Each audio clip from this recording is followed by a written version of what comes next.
La trisomie demeure la principale cause du retard mental chez les personnes souffrant des déficiences intellectuelles, a fait savoir mardi 20 mars 2018, à Kinshasa, le Dr.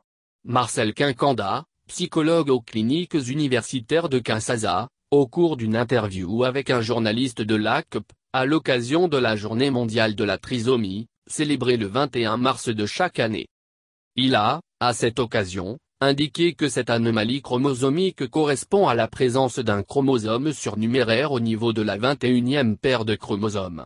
Elle se traduit par différentes perturbations physiques et psychologiques dès la naissance, notamment la dysmorphie faciale, une déficience intellectuelle, une faible tonicité musculaire et la cardiopathie.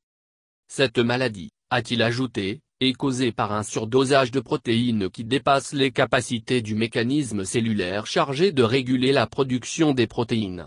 Ce surdosage impacte non seulement les protéines codées par les gènes situés sur les chromosomes 21, mais aussi les protéines présentes sur d'autres paires de chromosomes.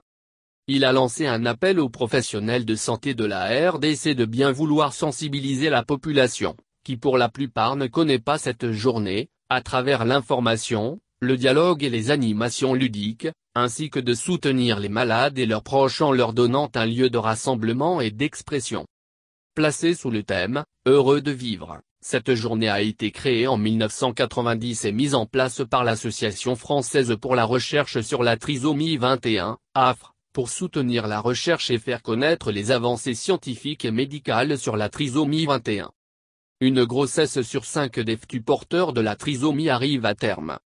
Le Dr Kinkanda a, par ailleurs, souligné que cette anomalie relativement fréquente, touche environ une naissance sur 700. Mais seulement une grossesse sur 5 des fœtus porteurs de la trisomie se développe jusqu'à la naissance, alors que 20% des cas des enfants trisomiques naissent, grandissent et peuvent vivre jusqu'à 65 ans.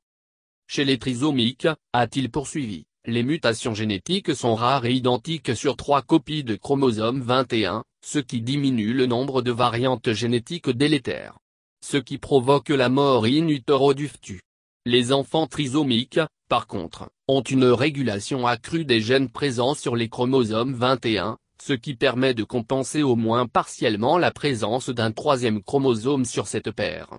Ce supergénome serait capable de compenser les handicaps introduits par les chromosomes 21 surnuméraires et permettre au fœtus de poursuivre son développement jusqu'à la naissance, a-t-il conclu.